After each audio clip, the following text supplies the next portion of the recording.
Now that we know how to make a matrix, we need to know how to access parts of it. So for example, if we want to see just the one element on the second row and the third column, we'll know how to do it. And it's all based on rows and columns. To see how it's done, we need a sample matrix. This command will make us one. And here it is. As you can see, its dimensions are 3 by 4, meaning that it has 3 rows and 4 columns. And they're numbered from top to bottom. 1, 2, 3. And the columns are numbered too. 1, 2, 3, 4, from left to right. So how do you look at just the element on the second row and the third column? You give the command x, left parenthesis, 2, comma, 3, right parenthesis. The 2 is the row index, and the 3 is the column index. As always, the row comes before the column. Together, the two indices, 2 and 3, in parentheses and separated by commas, tell MATLAB which element you want to see. And it shows it to you. Okay, let's do this same example again, but this time let's do it in MATLAB. Okay, well, let's look at this same example in MATLAB. We said x equal to left bracket 1 colon 4 semicolon 5 colon 8 semicolon 9 colon 12 right bracket. Note how we've used the colon operator to save typing. You know, we could have done it the hard way, which would have been x equals 1, 2, 3, 4, 5, 6, etc. I'm not even going to do that. It's just too much work, but the colon operator works perfectly. Each row of a matrix is simply a vector of numbers, and the colon operator produces a row vector of evenly spaced numbers. So if we want the numbers on a row to be evenly spaced, we can use the colon operator instead of typing them out, and that's what we wanted this time. So we use the colon operator. Okay, to continue with our example, let's specify the third element on the second row as we did before. So we say x, parenthesis now, 2, 3, right parenthesis, and we see the answer is 7. We always, as here we did, give the row index first and the column index second. We can also use this notation in an assignment operator. So let's say we want to call the variable center, and we set it equal to x 2, 3 as we did before. Center now has the value 7. Or Bob, I don't know, x 3, 3. There we go. Bob is 11. And as you can see up here where x was displayed, this 3 by 4 matrix, on the third row, and here's the 3 down here, in the third column, and here's the second 3, we find the 11. And we can assign a new value to a specified element, x 2, 3, instead of being 7, I'd like it to be 97. So we set it to 97. You'll notice that while we only mentioned to MATLAB one element, it shows us the whole matrix. Well, we will notice, however, that it did make the change we requested. So element 2, 3, that is second row, third column, is now 97. And if we wanted the second row, second column to be, 123. If we look at it now, it's 123. So what happens if we assign a value to an element of a matrix, but the matrix doesn't exist? Let's say, for example, a matrix XYZ. If we look over here in the workspace, we'll see there's no XYZ matrix, so it doesn't exist yet. Another way to check to see if it exists is to try to look at it. We get one of those awful red messages saying we made some kind of error. Okay, MATLAB, I did this on purpose. It's not really an error this time. But anyway, let's set a value to it. X, Y, Z, element 2, 2, is equal to 123. So we're doing the same thing we did with X, but now we're doing it with a non-existent matrix. So you expect some more red to come back, I'm sure. Well, surprise. What is this? XYZ equals 0, 0, 0, 1, 2, 3. Well, here's what MATLAB did. It said you want to have a matrix XYZ and you want to have 123 on row 2, column 2. I'll give that to you. You didn't tell me what goes on the rest of the rows and columns, so I'll put zeros there. And that's what MATLAB does. It makes the smallest matrix it can and still accommodate your request. In other words, the smallest matrix it can that has an element 2, 2. And that's a 2 by 2 matrix. And what happens if the matrix exists, but the element we specify doesn't exist?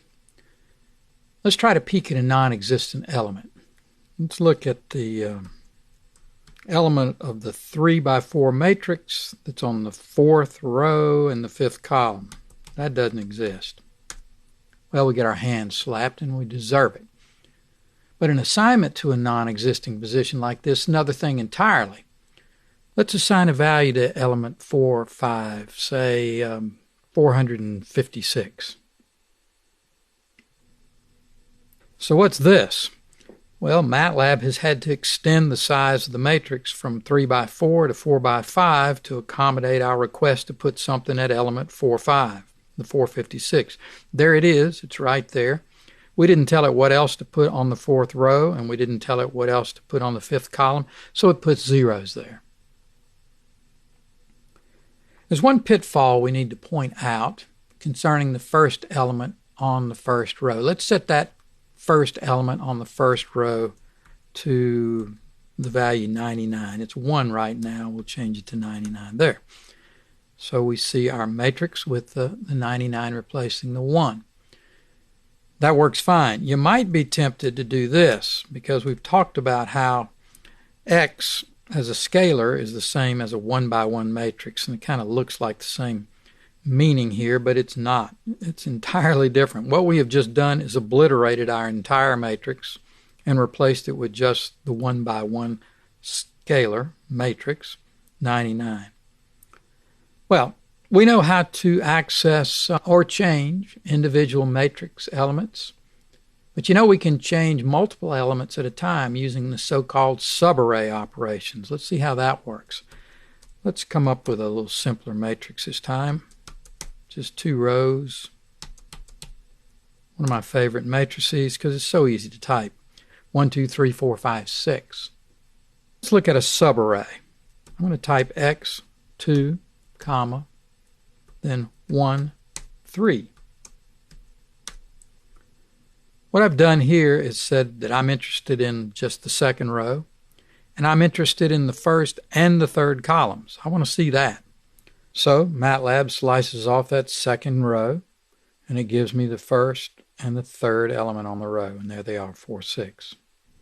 This is a subarray. This is the whole array, and this 4 and this 6 taken together is the subarray that we've specified. The comma is required, by the way, this one I'm talking about. Let's try doing without it. We get an error. And it's just as easy to specify multiple rows as multiple columns. So here we go. I'm going to say I want row 2 first and then row 1. And I just want to look at column 2. Now let's go back and look at what X is. It's still visible up here. We've asked for row 2 first, and there's the 5, and then row 1, and there's the 2. We asked for the 2nd column each case. So it puts the 5 first and then the 2. And here's a combination of multiple rows and multiple columns. For my rows, I'm going to say I want row 2 first, and then row 1, and then row 2. And then for the columns, I want to start with 3, and then go to 1, and then 1 again, and then 2. You can do anything you want to, as long as you're picking elements that are actually inside the array. So let's just look briefly here. We took row 2 first, and row 2 had a 4, a 5, and a 6 on it. And we asked for columns 3 and then 1 twice and then 2. So here the 6, the 4 is repeated because we asked for it twice, and then the 5, and then you can see what happened with the other rows. You can do any combination you want as long as the elements you request exist in X. Let me give an up arrow to repeat the previous command, and I'm going to change that 2 to an 8 and hit enter. Well, MATLAB didn't like that because we asked for elements that didn't exist inside X. And you can use the colon operator to form a subarray. As an illustration, let's do this without the colon operator. Spacing this out so you can see a little better. But we can do the same result with the colon operator. Let's do it that way. Instead of this 1, 2, 3 vector, which I wrote out explicitly, this time I'm going to get the same thing with the colon operator. This is not really a new concept. It's just a combination of two concepts that you've already learned. First, you learned that a vector like 1, 2, 3 can be used in a subarray operation. And second, you learned that the colon operator can produce a vector of evenly spaced numbers. In this case, 1, 2, 3. And you can get as fancy as you want with this. For example, let's do this. We'll put 2 colon minus 1 colon 1 for the rows we want, and for the columns 3 colon minus 1 colon 1. We're going backwards on both of them. And there you have it. MATLAB provides a very helpful way for specifying the last index of a row or a column. Here's an example.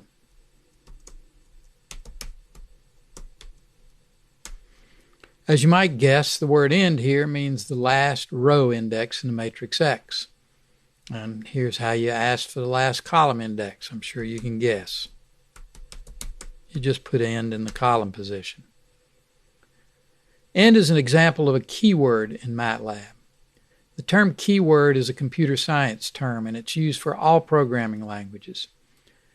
Its definition is simply a word that has a special meaning in the language. And every programming language has keywords. Here, the special meaning of this keyword is last index. A keyword is also typically reserved, meaning that you can't use it as the name of a variable or a function. Let's try to do that. We'll set end equal to 5. Oops. As you can see, MATLAB says it's a reserved word. The keyword end may not seem all that helpful to you right now, but we'll see later that it's very helpful when we write a program in which we can't know what the last index is. That actually happens a lot. And when it does, end will always give it to us. Here's some more examples of end.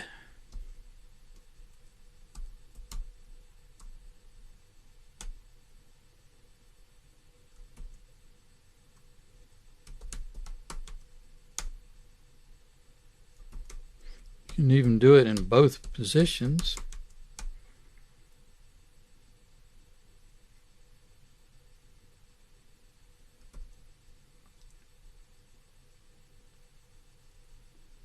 And here's 2 and 1 and 3. So we pick the second, last, the first, and then the last element again on the third column. And you might be surprised to find that end can be used in arithmetic expressions. Subtraction's the most common. Let's do one of those. Let's remind ourselves what X is now. It's 1, 2, 3, 4, 5, 6. So here we go. 1 and minus 1. So this means we want to be on the first row. And instead of the last element, we want 1 before the last element. N minus 1 means end, which is the index 3, minus 1, which gives us the one before that, 2. And here's another one.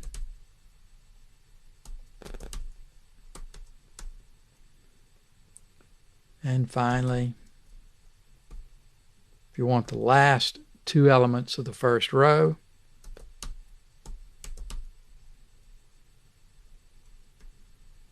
In reverse order, you get them. Addition is a little bit less common with AND, and it'll cause an error if you're using it to look beyond the end of a matrix, or trying to, like say this.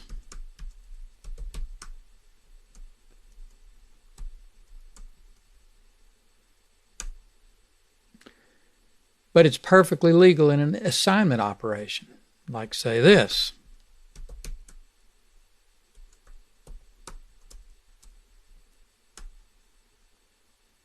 Notice that X has gotten bigger. Up here we see it was 1, 2, 3, 4, 5, 6, 2 rows, 3 columns. Now it's 1, 2, 3, 4, 5, 6, 17, 0, 0.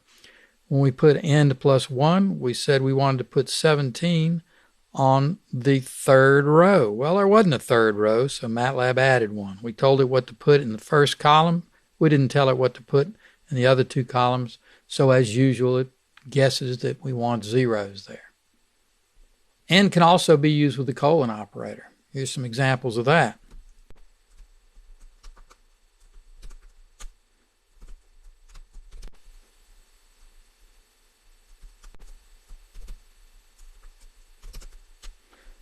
Let's see what we've done here. We want row 1 here, and we want to start column 1, jump by 2 until we get to the end. Well, row 1 has a 1, 2, and a 3. We jump over that 2 and we get a 3. 1, 3. Here we want the third row, and here's the third row, and we want to start at the end and go backwards to 2. 0, 0, and there's the 0, 0. And in this last one, we want row 1. Here's row 1. We want to start not at the end, but at one short of the end. That's here. And go to the end. 2, 3. And so you see that we have a 2, 3 here. Well, MATLAB also provides a shorthand for one particular phrase. 1 colon end. Let's start first of all by putting 1 colon end. 2. 2, 5, 0. We want to go from the first row to the last row, and we want to stick on column 2, and here it is. Let's look at this. Instead of 1 colon end, I just put colon and then the 2. And it's the same thing. The colon stands for 1 colon end. It's a shorthand. And of course, it's the same with the column indices. So we could do this. And that means we want row 1 and then all the elements on that row. 1, 2, 3. And of course, you can use it in both positions. We want all the rows and all the columns. But that's just the same as X. So this isn't a shorthand. It's more like a longhand. And of course, this is even longer. But all three of these things give us the same thing. But the point here is that MATLAB opts for consistency, which means it always lets you use these expressions for any index with no exceptions. This emphasis on consistency is a hallmark of a good programming language, and all the programming languages that are in heavy use today, including C, C++, and Java, and even good old Fortran, all emphasize it too. Well, so far we've used the array operations just to look at elements inside a matrix, but you can also use them to change the values of elements inside a matrix. Let's look at an example of that. I'm going to give the subarray 1 to end and 1. And if we look at that, we see that's elements 1, 4, and 17 there on the first column. If I give this operation, which is an assignment operation, we see that we have assigned minus 44 to every one of the elements in that subarray. In other words, the whole first column. And you'll notice that, as usual, we get to see the whole array when we do a subarray operation. Here's another one.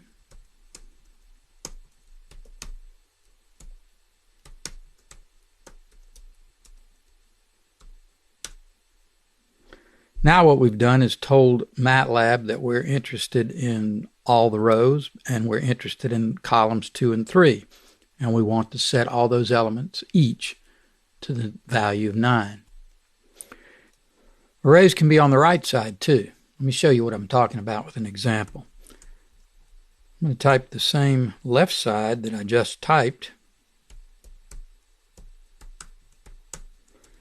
On the right side, I'm going to specify an array.